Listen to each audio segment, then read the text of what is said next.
Ariadna disappeared without a trace after a night out with friends, and her body was found with bruises. She was a young mother who had opened her own beauty salon and had met a new boyfriend. The last two people to see her, Rodel and Vanessa, were suspected of being involved in her disappearance. Her death was believed to be a femicide, and her family demanded justice. In November 2022, Mexican authorities arrested Vanessa Flores and Rodel N for the murder of Ariadna. The state prosecutor faced criticism for his handling of the case and was found to have ties to a local gang. Ariadna's case highlights the issue of violence against women in Mexico. Ariadna Fernanda Lopez Diaz was born on July 5, 1995 in Mexico. She was a happy and lively child who grew up in a poor neighborhood in Mexico. Despite the precarious environment, she was surrounded by the love of her mother and her older brother Omar, with whom she is very close. Ariadna lived with her mother and had very little contact with her father and her other children, her half-siblings. She grew up without a real father figure, but the small family stuck together, and despite this absence, the little girl lived a happy childhood filled with joy. Her older brother Omar watched over her and served as a role model for the young girl. They are very close and have a strong bond. Being a very social girl, Ariadna made many friends as she grew up. During her adolescence, she was surrounded by friends and was quite popular. She was the kind of person with whom it was very easy to communicate and with whom one easily formed a friendship. Everything seemed to be going well for this small family, but unfortunately, fate had other plans. In 2018, after being diagnosed with cancer, Ariadna's mother fought a valiant battle against the disease, but unfortunately, the cancer was fierce, and the single mother eventually lost the final battle. They already didn't have a real father, and then they lost their mother in a dramatic way. Fate seemed to be against the poor Ariadna and Omar. Although extremely difficult to overcome, the death of their mother brought the family closer together. Relatives and cousins of Ariadna were present for her and her brother. They participated in the funeral and supported them financially and emotionally during this terrible ordeal. Ariadna got her mother's name tattooed above her heart. 3 years later, she evolved into a beautiful and ambitious young woman full of dreams and hope for the future. At 26 years old, she became a responsible mother. A few years before her mother's death, she fell in love with a young man from her neighborhood. The relationship went very quickly, and Ariadna became pregnant soon after. Unfortunately, the young couple had rushed into things, and they split up after the birth of their little boy. Despite their breakup, the young parents remained on good terms, and since 2021, they share custody of their 6-year-old son. Ariadna spent her entire young life accumulating numerous odd jobs, and for a few years, she worked as a waitress in a trendy bar called 60s in the Mexican capital. In this lively venue, waitresses dress very provocatively to attract customers, and Ariadna doesn't hesitate to be flirty with older men to encourage them to order more drinks. Unlike other establishments, waitresses are allowed to drink with customers, and it's even recommended to build customer loyalty and earn bigger tips. Ariadna had some success working there for a few years, but during the pandemic, when everything closed down, she lost her job. Far from being discouraged, she took advantage of this setback to fulfill one of her dreams in 2021, opening her own beauty salon. She finally became her own boss, and thanks to her knowledge and network, her business went off to a good start. It was during this period that she met her new boyfriend. They hit it off immediately and became a couple. Ariadna was over the moon. She lived with one of her best friends, Alejandra, who had recently started a successful business, and to top it off, Ariadna had just found love.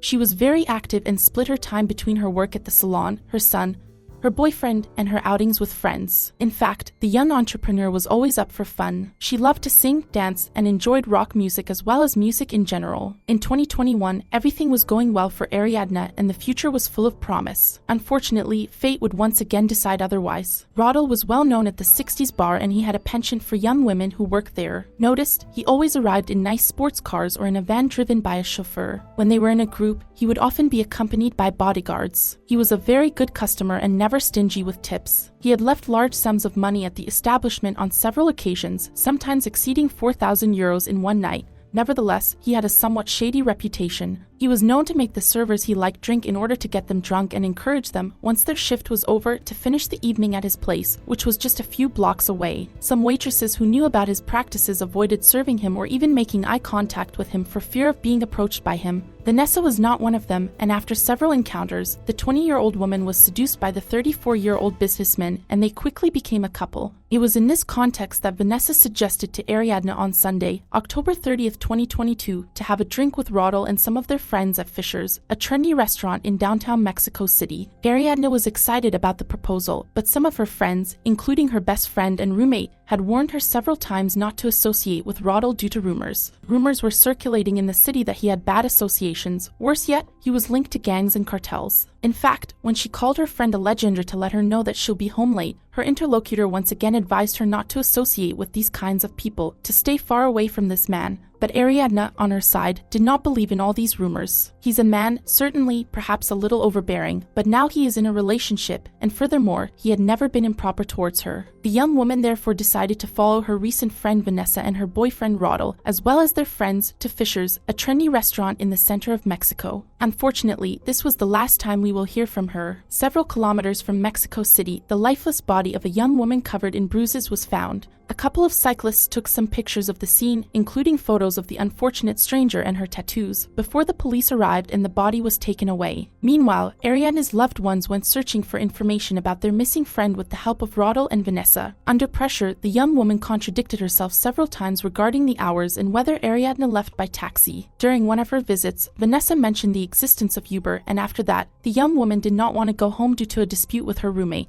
She also mentioned the possibility of suicide to another friend, claiming that she was sad at the party that night, corroborating a Facebook post that the young woman had made on the evening of her disappearance just before joining Rodel and Vanessa. "Will you miss me?" This post appears to be a joke from the young mother, and her loved ones never believed for a moment that she would try to end her life, leaving her little boy behind. However, the family and friends of the young mother increasingly believed that the couple had something to do with her disappearance. Why was she contradicting herself, and why did she seem so nervous? It was not normal. On a Wednesday in November, Ricardo and Ariadna, a couple of cyclists who had discovered the body of the young woman a day earlier, saw that the identity of the poor woman had not yet been revealed. They decided to post the photos they had taken on social media so that potential family members could come across them and recognize her. That's how Ariadna's loved ones, after 3 days of worry, discovered with horror that their fears were founded. The young mother had passed away. Her friends were in total shock and incomprehension. What happened to her? Why were there so many bruises on her body? And what was she doing there on a road in the state of Morelos when she was supposed to be in Mexico? Moreover, the Attorney General of Morelos, Uriel Carmona, initially declared that he did not know how the body had been found on the road, although he suggested the hypothesis that it was a crime committed in Mexico City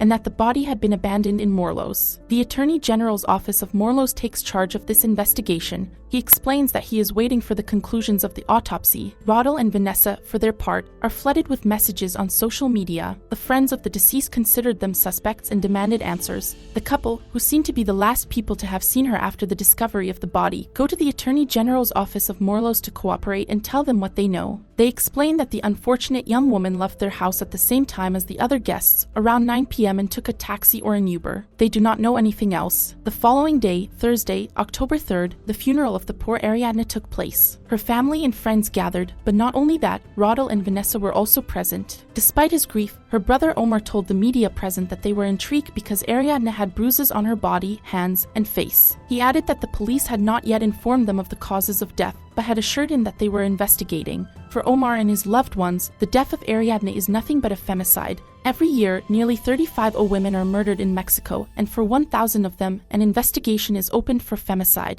For Ariadna's loved ones, it is therefore another tragic femicide. During the ceremony, several journalists also addressed the issue and conducted interviews with Rodel. He expressed extreme sorrow for Ariadna's death and recounted what had happened during their last evening. He maintained his version of events, stating that the group of friends had gone to Fisher and then returned to his home, and shortly thereafter, everyone had left. Ariadna had taken a taxi by herself. He emphasized that if Ariadna's death was linked to femicide, justice needed to be served. He concluded by stating that since she had left his home and taken a taxi, he and Vanessa had not heard anything from her. The investigation group on femicides, composed of prosecutors from Morelos and Mexico, begins a joint investigation. However, on November 4th, the Morelos prosecutor, Uriel Carmona, declares that the legal medical exams on Ariadna's body show no signs of violence that could corroborate the theory of a possible femicide. According to him, the first elements of the investigation indicate that the death is due to bronchospiration caused by food and drink in the respiratory tract. Also, a high concentration of alcohol in her blood suggests heavy drinking.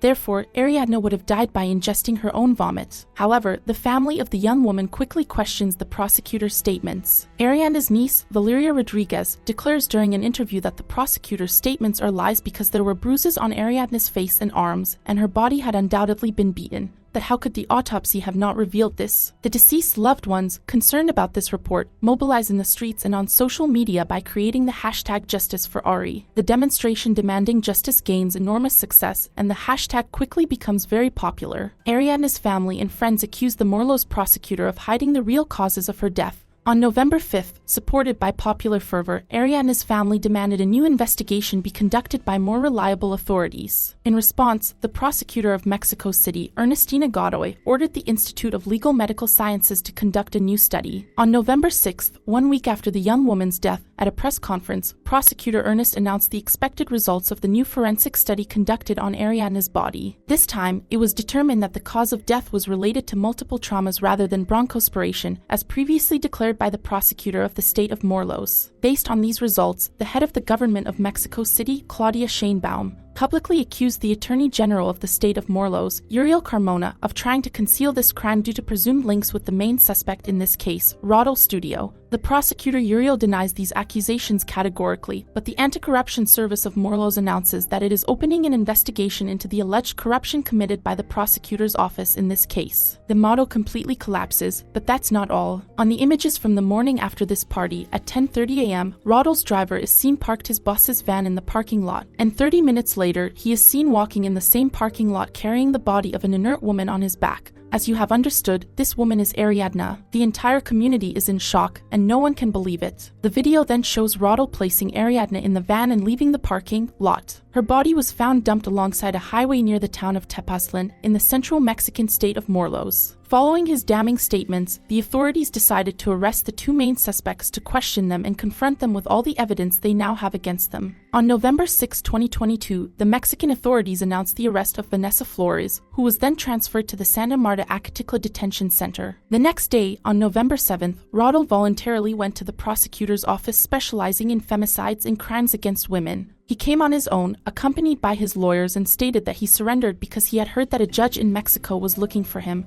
He added that he was innocent of the crime he was accused of. Despite his declaration of innocence, investigators found several fingerprints and blood at his home. With all this evidence against him, a judge ordered the provisional detention of suspect number 1 in the murder of the poor young woman. The investigators also analyzed the cell phones of the two main suspects, and according to information provided by the police, they discovered that Vanessa was in constant communication with one of Rodel's numbers in the days following the crime. The messages revealed how the couple agreed on a version of events, claiming that the victim had returned home on the evening of October 30th. In her conversations, Vanessa mentioned to Rodel that she was extremely afraid because a friend of Ariadna, wanting to report her disappearance, had asked her for more precise information about the day of the disappearance. Rodel replied that he was also very scared, but it was important to cooperate by providing information while paying attention to the details in their version. Later on, the businessman sent her a message with the version of events that he should tell. The WhatsApp conversations recovered by the police also revealed that the couple had agreed to go to Ariadna's vigil, in which Rodel gave a false version of events. Vanessa also mentioned that Ariadna's friends were pressuring her to obtain surveillance video footage from the building of the Aura Hotel, but she had replied that it was too late because the cameras only kept the images for 24 hours. A few days later, the images from the camera were in the hands of the police. The young woman had also deleted all the photos she had taken that night on her phone. As the pressure mounted on the couple, Vanessa and Rodel modified their version of events with the police. The 20-year-old woman told them that, in reality, she had indeed drunk during that evening and felt so unwell that she had quickly gone to bed.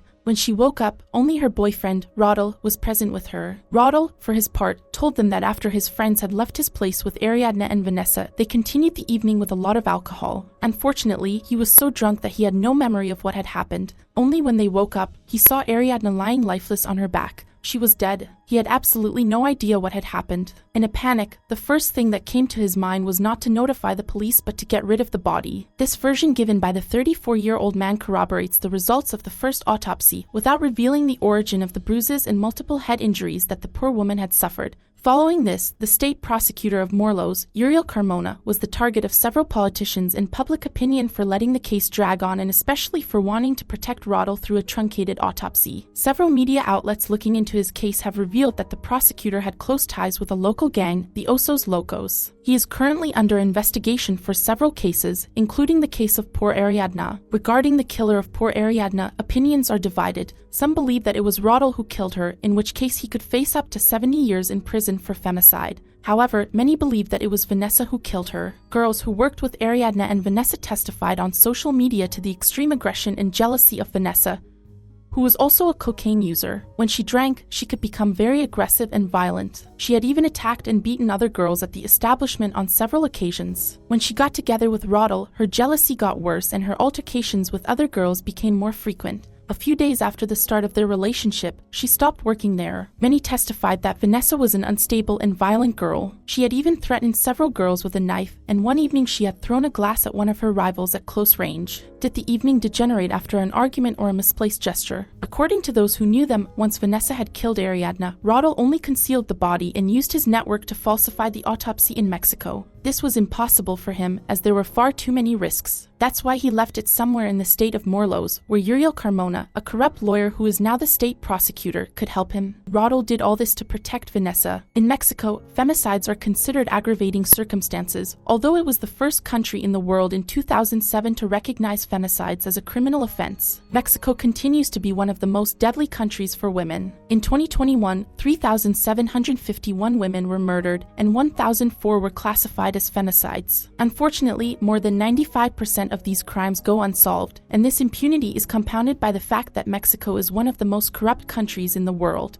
It is the most corrupt country among the G20 members, with 90% of Mexicans perceiving the police as the most corrupt institution, followed by political parties at 85%. Poor Ariadna, who thought she was just going to have a good time with friends before being murdered by a person she thought she could trust. Unfortunately, her friends were only friends in name and were actually worse than enemies. The Ariadna case is very recent, and the investigation is still ongoing. Thank you for listening, and don't forget to follow for more crime stories.